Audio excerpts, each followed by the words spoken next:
Semalam kita dikejutkan dengan berita penolakan ataupun pembatalan rayuan seramai 15 orang pelajar SPM terhadap keputusan SPM mereka pada tahun lepas.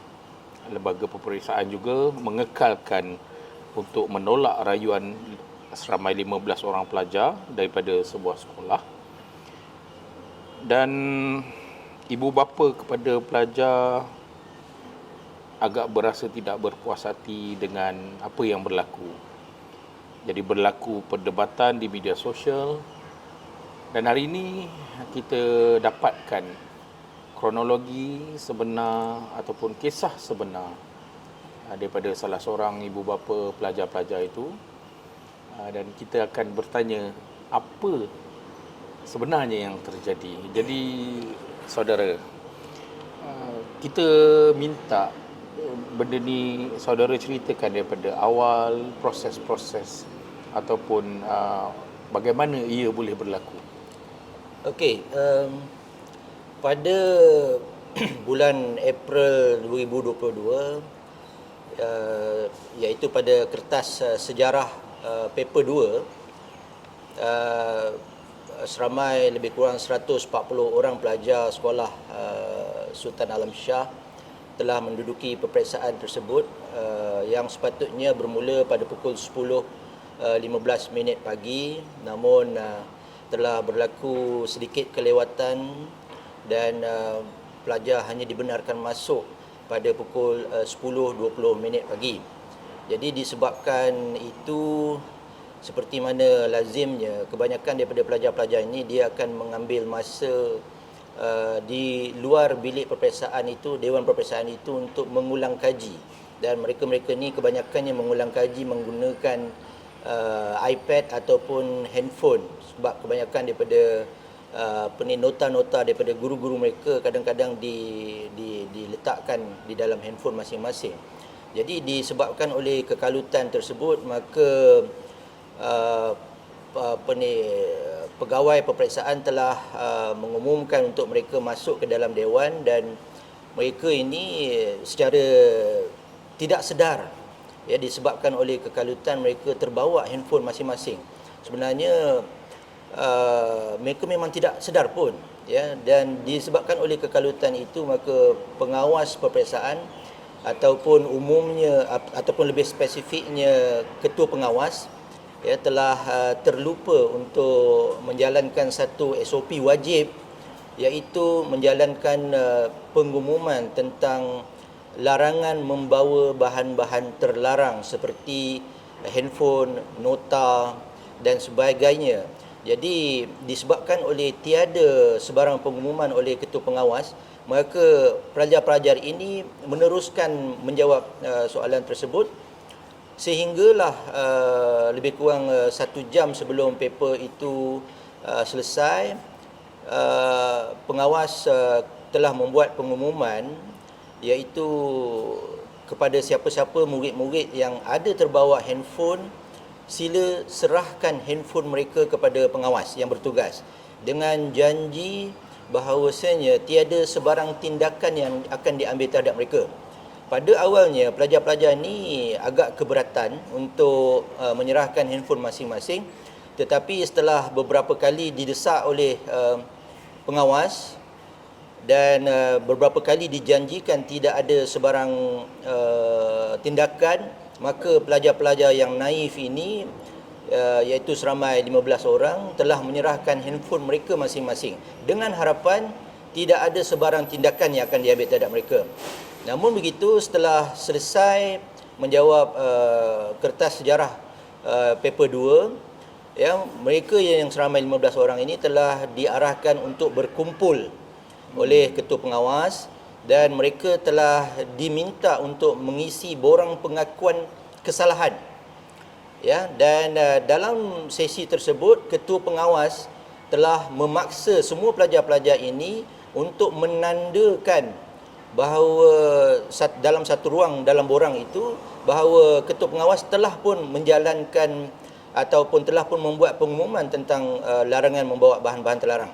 Pada awalnya murid-murid ini, pelajar-pelajar ini tidak mahu menandakan Ya, tetapi setelah dipaksa, maka mereka terpaksa menandakan ya pada ruang dalam borang tersebut. Jadi sepatutnya jadual peperiksaan tu dijadualkan pada jam berapa sebenarnya? Sepatutnya pada 10.15 minit pagi bermula. 10-15 minit pagi. Ya.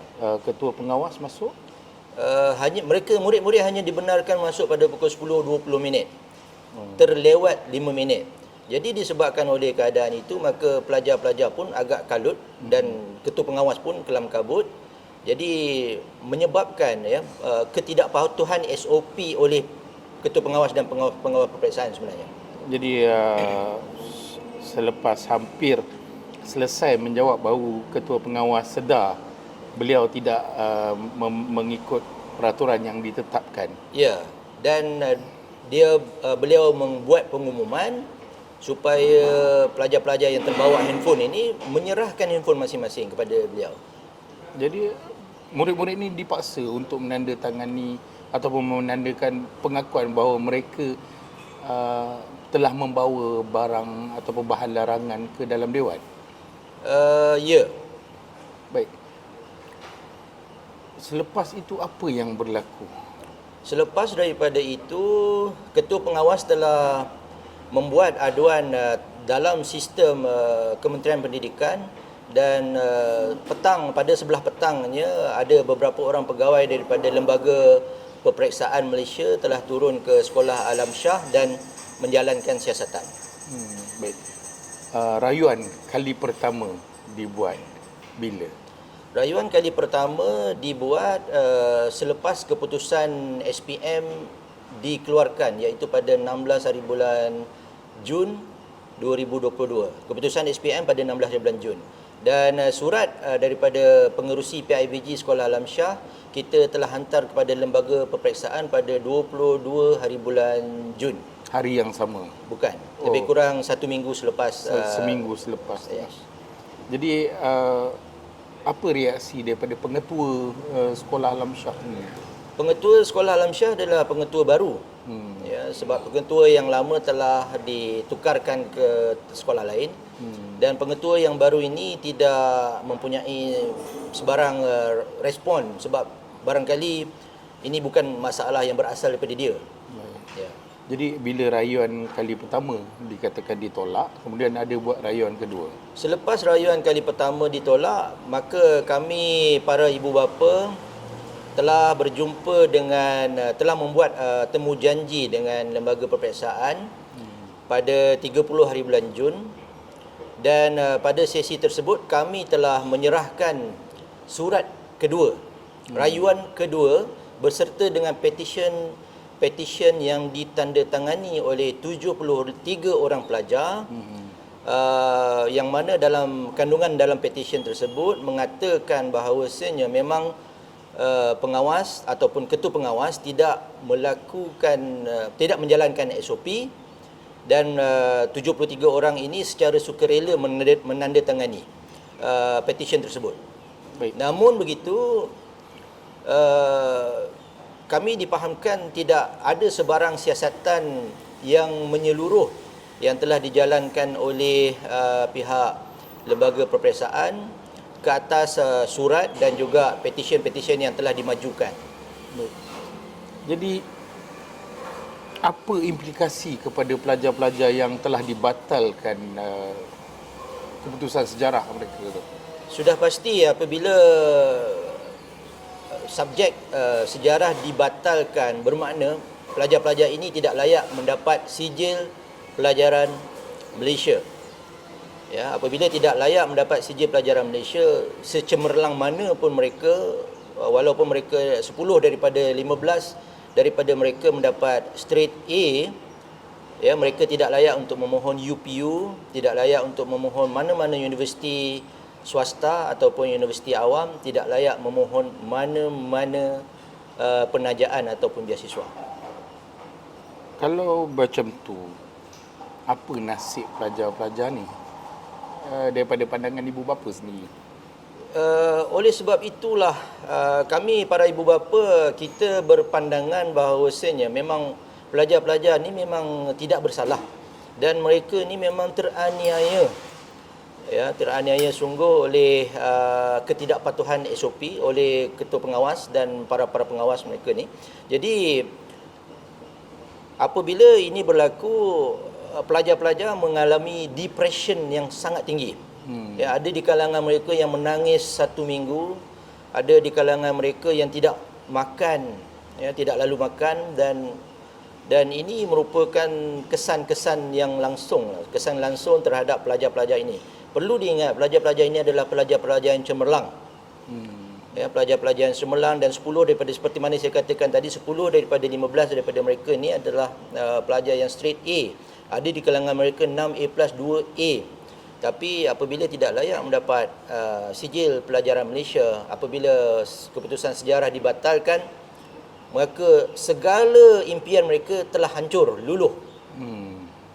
Jadi ada atau tidak alternatif daripada Kementerian Pendidikan ataupun lembaga peperiksaan kepada pelajar-pelajar ni untuk dapatkan sijil pelajaran Malaysia mereka tu? Setakat ini, satu-satunya option yang ada adalah mengambil SPM ulangan, ya, ataupun dipanggil SPMU, yang sepatutnya dijadualkan pada bulan September 2022. Kami, para ibu bapa dan juga para pelajar, kita memang tak kisah ambil SPMU pun. Kalau kita perlu ambil pun, insya-Allah anak-anak ini boleh mendapat keputusan yang masih lagi cemerlang. Tetapi atas prinsip keadilan, kami menuntut satu siasatan yang menyeluruh, ya, terhadap segala dakwaan yang telah kami kemukakan. Ya, namun setakat ini apa sahaja yang telah kami kemukakan kepada Lembaga Peperiksaan Malaysia tidak diambil kira secara holistik. Baik, apa persetujuan ibu bapa kepada 15 pelajar ni? Apa tindakan seterusnya yang mereka mahukan? Kami tidak mahu banyak. Kami cuma mahu menuntut supaya Lembaga Peperiksaan Malaysia untuk menjalankan satu inquiry, ya, satu siasatan bebas terhadap segala dakwaan yang kami telah lakukan. Jadi pihak ibu bapa sanggup untuk keluarkan semua bukti, dan pelajar-pelajar ini sanggup untuk mengeluarkan bukti bahawa mereka terlupa ataupun terlalai sekejap disebabkan oleh kerana anjakan masa peperiksaan, sebab ditetapkan kalau pukul 10.15 maka pelajar kena ada mula menjawab 10.15, Ya. dan bukannya lewat daripada itu. Ya. Adakah benda ni orang kata apa, ibu bapa ambil kira atau tidak? Untuk pengetahuan Tuan, sebenarnya segala bahan bukti sebenarnya telah pun dikemukakan kepada Lembaga Peperiksaan Malaysia. Ya, ini termasuk surat ketiga kami kepada Lembaga Peperiksaan Malaysia untuk menerangkan salah laku yang telah dilakukan oleh Ketua Pengawas. Ada terdapat banyak salah laku yang telah dilakukan oleh Ketua Pengawas bersandarkan kepada dokumen, bersandarkan kepada garis panduan peperiksaan Malaysia yang dikeluarkan oleh Kementerian Pendidikan Malaysia. Jadi memang terdapat banyak ketidakpatuhan SOP oleh Ketua Pengawas dan pengawas-pengawas semasa peperiksaan tersebut berjalan. Jadi ke mana pula selepas ini tindakan yang ibu bapa pelajar fikirkan? Kami berpendapat selepas ini, sekiranya pihak kementerian tidak mahu menjalankan satu siasatan yang telus, yang menyeluruh, maka kami akan panjangkan lagi ke pihak-pihak yang berwajib seperti SPRM bagi menyiasat penyalahgunaan kuasa dalam konteks Ketua Pengawas dan pengawas peperiksaan. Terima kasih. Baik saudara semua, dalam hal ini kita ada pro dan kontra. Jadi kita biarkan ibu bapa pelajar ini dengan tindakan-tindakan mereka untuk mencari keadilan untuk anak-anak mereka. Di dalam media sosial kita boleh berdebat, ada pro, ada kontra, tetapi yang menanggung adalah pelajar-pelajar ini sendiri dan ibu bapa juga turut terkesan. Sekian.